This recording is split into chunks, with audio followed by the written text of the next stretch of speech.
Hi, welcome back to Say Today Business. State-owned PT Bank Tabungan Negara, best known for providing house mortgage loans, recorded a positive performance in its Sharia business unit, BTN Sharia. BTN Sharia posted a net profit of 702.3 billion rupiah in 2023, up 110.5% compared to the previous year. BTN explained that the surge in BTN Sharia's business was triggered by a trend in the community that's seeking home financing with Sharia contracts. The highest demand occurred in areas with the largest Muslim population, such as Aceh, West Java, West Sumatra, and West Nusa Tenggara. As the end of December 2023, subsidized Sharia mortgage products contributed 61% to the total financing disbursed by BTN Sharia, reaching 22.9 trillion rupiah. Meanwhile, non-subsidized mortgages contributed 31.3%, reaching 11.6 trillion rupiah. Now, to talk more about our guide to Sharia-compliant mortgage, today joining me in the studio, Islamic finance specialist, another Aliyah in the studio, Aliyah Natasya. Thank you for dropping by at See Today Business Studio. Okay, it's happy to be here. Yeah, so Aliyah, so we know that there's a lot of people, at least they're curious and demanding to seek mortgage that is compliant to the Sharia law. So is Sharia financing easier to get, easier to obtain compared to the conventional mortgages? As we see in the financial banks for the last 5 years, we see there is a surge demand for the Sharia finance products, not just for mortgages, but for savings and for many things. Because we've seen there's the rise of people who are embracing Sharia finance into their lifestyle. And nowadays, as we see, since Bank Sharia Indonesia, the biggest Sharia banks in Indonesia, has a wider access in many of the cities, and we can see the access to the Sharia financing mortgages, it's very easy. All right. Well, what I know is that it's actually avoiding the rates. Oh, okay. Yeah, right. So let's say I'm getting a house which is worth 500 million rupiah for my home, for future home. So how much money do I need to prepare for the Sharia mortgage? So in the Sharia mortgages itself, we have the 3 concepts that can define which of the concept we would like to have. The first one I would like to say is the concept of a murabaha. Okay, if you have a 500 and then and the house itself is sold as a 500 million, we agreed on the profit. The bank will have a profit, not an interest. So if the bank say, okay, we will buy this house 500 million, but as the profit for the banks, let's say, additional 100 million, and then the price house is a 600 million.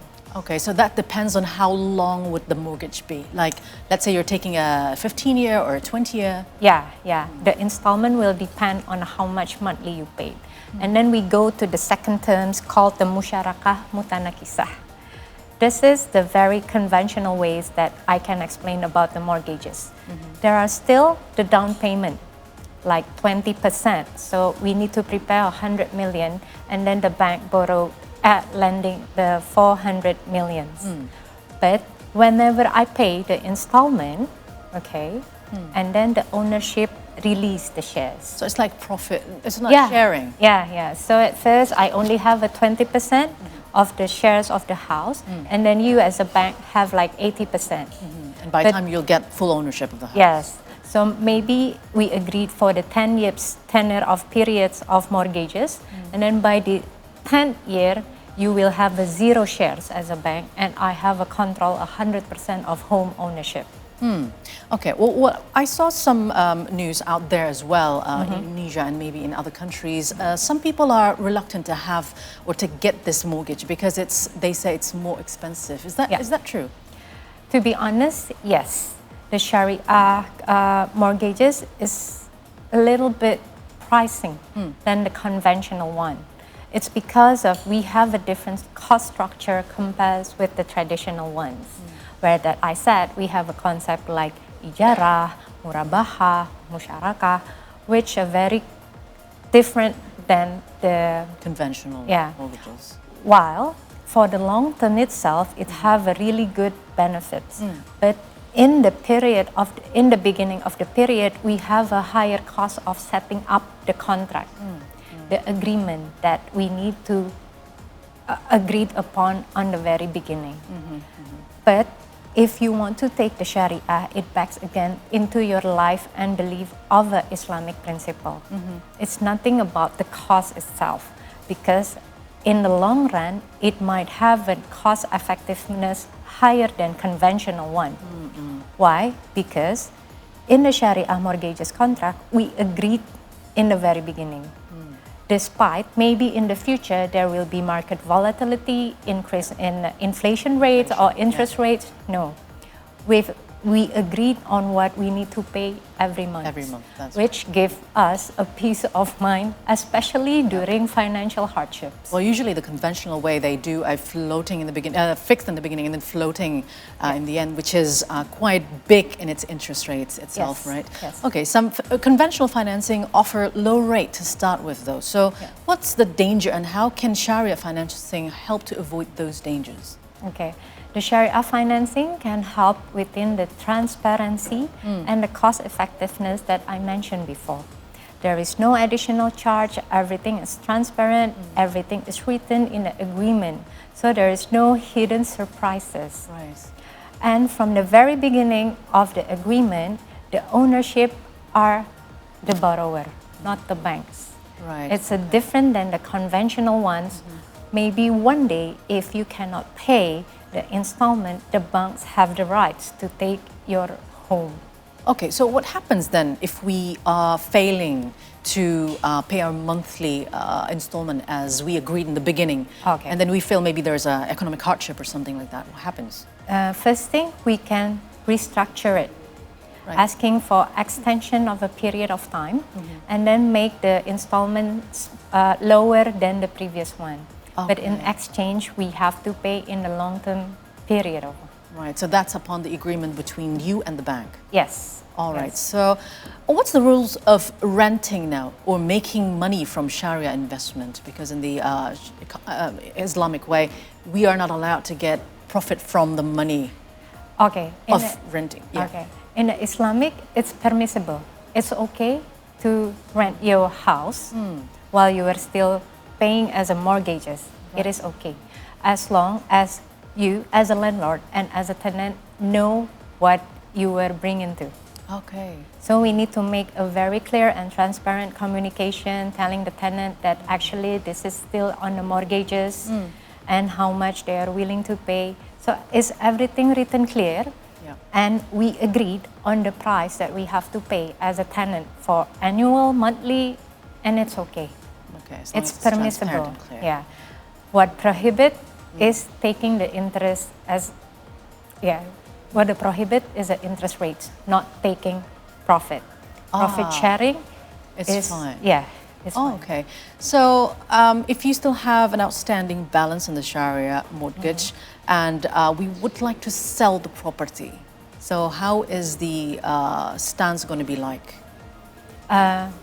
Usually, when the house is sold, and then we just have to pay all the remaining the remaining balance to the banks as we agreed upon, because the Sharia already agreed on how much the house is valued on the very beginning.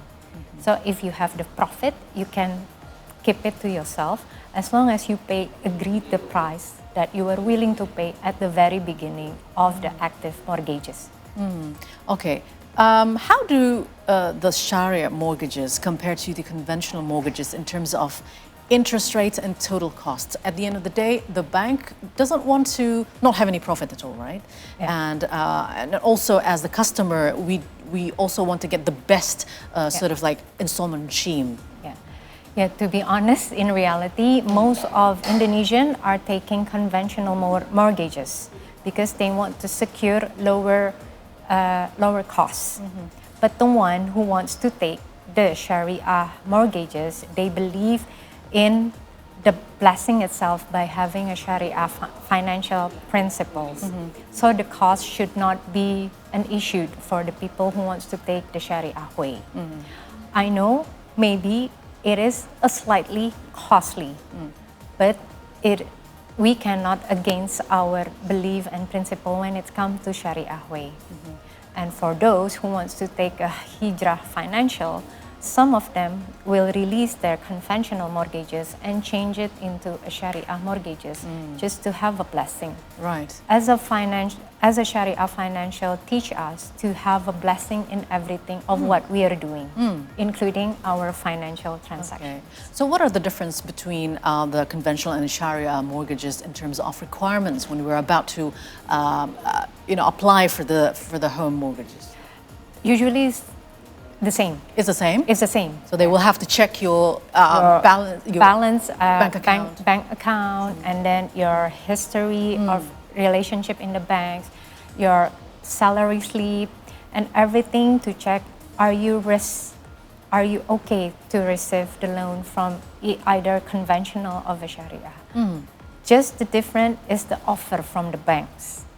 The installment from a Sharia banks might slightly bit higher than the conventional ones. But the conventional ones might give you only fixed rate for the very first few years. Let's say first 5 years, you might have a fixed rate for 7%. But after 6 years and above, there will be a floating rate. Oh, so that's also possible? Yes, it is happen in the conventional. While in Sharia, if we agree in 8%, so it's going to stay 8% of installment rates that we need to pay for maybe 10 or 20 years. There's no changes of everything. So it gives us a little bit financial security. You know what to expect at least. Yes. And full of blessing, hopefully. Hopefully. Yeah. Aliyah, Natasya, thank you so much. Islamic finance specialist. Yeah. Thank you for coming by to see Today Business. Thank you. All right, we're going for another break. And when we return, our daily recap from stock market. You don't want to miss that. We'll be right back. Stay tuned.